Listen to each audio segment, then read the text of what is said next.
والله يا رانيا انت المفروض تبعتي لنا ايميل شكر ان احنا هنلخص مسلسلك اللي اساسا ما فيش حد اتفرج عليه. انا بقى ليه الخص المسلسل؟ انا مش عارف والله، فيها حاجه بتشدني. بموت في الفيوم كيف. لا بقول لك احنا خارجين من رمضان عايزين الحلقه ما تبقاش زفره، نخش في التحليل.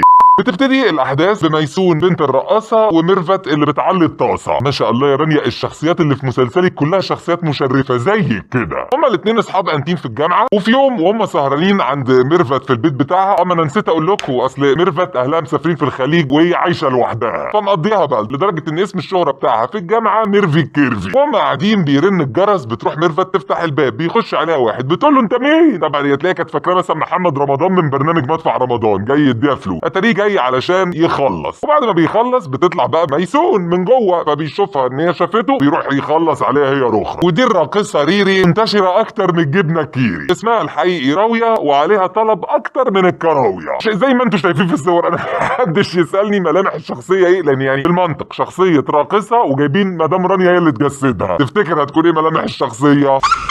طبعا هنا رانيا نازله رعش والزباين ما بتشبعش، مش دريانه بقى ايه اللي بيحصل مع بنتها. بنرجع تاني لبنتها بنلاقيها لسه صاحيه، فبتمسك التليفون وبتتصل بواحد اسمه صبري بتقول له الحق. هنا بقى بنشوف صبري اللي هو صاحبهم في الجامعه جه خدهم هما الاثنين ووداهم المستشفى، لكن للاسف في المستشفى ما لحقوهمش واتكلوا. بعد كده بنلاقي صبري مكلم واحد اسمه سلامه، ده صاحب معرض موجود قدام الجامعه بتاعتي. بعد كده بنرجع لمدام رانيا في حته تانيه خالص مش معانا، هي بتمارس هوايتها المفضله هوايه الصيد، قاعده بقى مع صاحب الكباريه وبتتفق معاه ان هو هيتجوزها، بالتالي بيجدد لها عقد الشغل وتقنعه بنفسها، بتقول له ده انا عروسه كده، ده انا متجدده، النهارده هكون ريري وبكره هكون سيريلاك.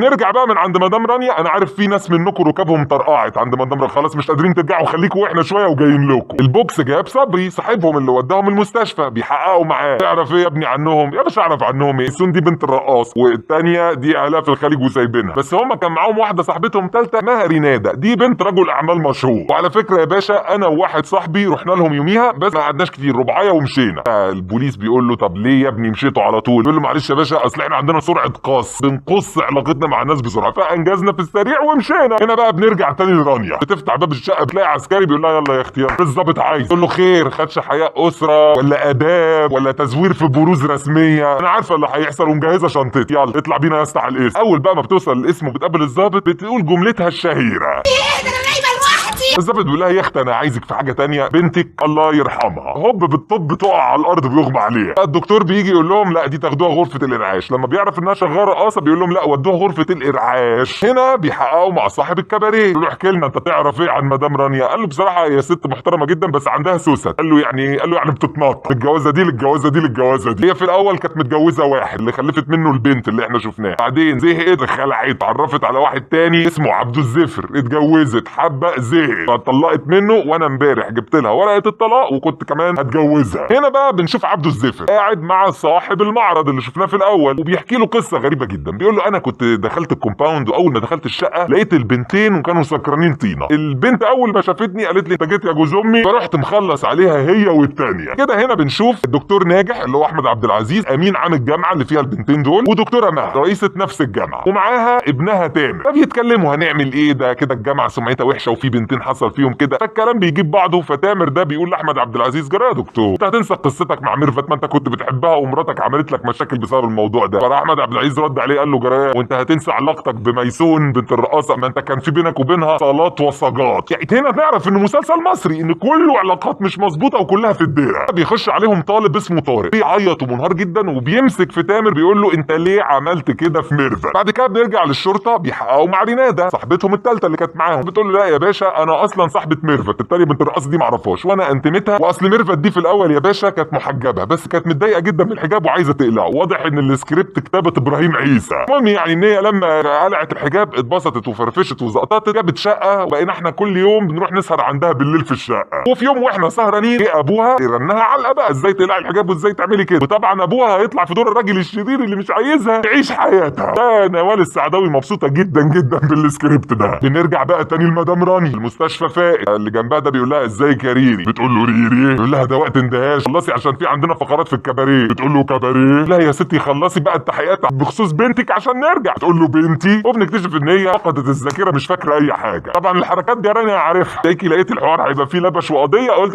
اعمل نفسي مغمى عليا واعمل نفسي فقدت الذاكره عشان اسلت ايدي من الموضوع. وانت ما شاء الله بتحبي جدا السل. هنا بنشوف شخصيتين، سهيله وروكا، دول كانوا اصحاب ميسون وميرفت، كانوا معاهم في الجامعه فبيتحقق معاهم. بس سهيله بتقول والله ميرفت دي كانت بنت كويسه وبنت محترمه. روكا بتقاطعها، بتقول لها لا مش كويسه ولا حاجه، هي كانت كويسه لكن بعد كده باظت وبقت تضرب حاجات وتشرب حاجات، وكمان انا سمعت انها بتبيع الحاجات دي للشباب، وكمان هي وصاحبتها بنت الرقاصه يقعدوا في الشقه ويجيبوا شباب عندهم. هنا بقى ده مشهد من الكواليس مش في المسلسل. كانت اللي بنت المحجبه دي بتقول لهم يا جماعه ما تيجوا في البريك نروح نصلي التراويح وربنا يبارك لنا. فرانيا بتقول لها لا تراويح ايه، انا دلوقتي لازم اطلع لايف بالبطانه، عايزه الم فلوس، اديكي شايفه المسلسل ما حدش شافه مش هيرضوا يدوني اجر فلم اجري. هنا بقى بتقول لها طيب بصي سيبك من رانيا دي ما فيش فيها امل، تعالي انت معايا، انت شاوي يا رانيا، نشوفك ان شاء الله في الاخره مع سيد القمني. نرجع للبوليس يحققوا مع طارق وبيبتدوا يسالوه، فبيقول لهم ان هو كان بيحب ميسون اللي هي بنت الرقاصه. فالظابط بيقول له طب اشمعنى دي اللي كنت بتحبها؟ بيقول له معلش يا باشا اصل انا قدوتي في الحياه محمد سامي. بيقول له بس خلي بالك يا باشا ان الواد اللي اسمه تامر ده برضه كان عينه منها وهي رافضاه. انا مش فاهم دي ايه، دي جامعه اسامه منير دي ولا ايه؟ كله رايح يحب في كله. اكمالا بقى للعلاقات الغلط، سهيله رايحه لاحمد عبد العزيز بتقول له بص انا عارفه ان انت وميرفت كان في بينكم علاقه بس انا متضايقه منك على اللي عملته فيها. بيقول لها انا ما عملتش فيها حاجه، هي اللي كانت بتجري ورايا وعايزه تتجوزني وانا رافض. وبتقول له لا انت بتحور وانا عارفه ان انت اللي كنت بتجري وراه. بنرجع تاني لطارق بنكمل التحقيق معاه وبيقول لهم بقى على كل حاجه. بيقول لهم ان تامر ده كان بيحب ميسون اللي هي بنت الرقاصه، بس رينادا كانت بتحب تامر، وصاحب المعرض ده اساسا بيتاجر في الممنوعات وهم كانوا بيشتروا الحاجات دي منه. يعني مسلسل بطوله رانيا انا هتوقع عليه ايه، قصص انبياء مثلا، ما طبيعي تبقى هي ده مستوى الاحداث. هنا جايبين ابو ميرفت يحققوا معاه، فالراجل بيقول لهم انا كنت فعلا متضايق من بنتي بس ده لسبب تاني، انا لما رحت يوم الجامعه طبيت عليها لقيتها قاعده مع الواد ده وبيشاور على طارق واكتشفت ان هما الاثنين بيحبوا بعض في الدنيا وبيمسك فيه. فطارق بيقول له لا خلي بالك على فكره انا بنتك دي كنت متجوزها عرفي، ما كانتش مظبوطه لانه هي متجوزاني عرفي، كانت عايزه تتجوز احمد عبد العزيز وسمعت ان هو تقدم لها وانت كمان وافقت. هنا الضابط بيسال سؤال يعني مش هقول بقى في عمق الاحداث ده، في عمق الاحداث الخارج يوسفيه. يقول له طب يا طارق انت وهي كنتوا متجوزين، هل كان بيحصل بينكم لا مؤاخذه؟ طارق بيسكت ووشه بيحمر، واضح يا طارق انك من اللي بيناموا من الساعه 7 سطيحه. بس كده احنا وصلنا للتيزر، يعني نهينا بقى الاعلان. طيب بقيه التكمله والجزء الثاني كالعاده هتلاقيه فين؟ في القناه الثانيه، هسيب لكم اللينك بتاعها تحت. بس واستاذنك بقى اللايك والشير والكومنت والسبسكرايب تفعل الجرس لو انت اول مره تشوفنا، لو انت من العتاوله اللي عارفيننا من قبل كده اللينكات بتاعتنا سايبينها تحت. ما تنساش بقى تزق وتدرمغ وتعمل معانا وتقول لنا اقتراحاتكم عشان هنلخص الحاجات دي الفتره الجايه كتير، يعني كان عربي ولا اجنبي ولا اي حاجه. ونختم بالكلمه بتاعتنا، كلمه ايه؟ غوره.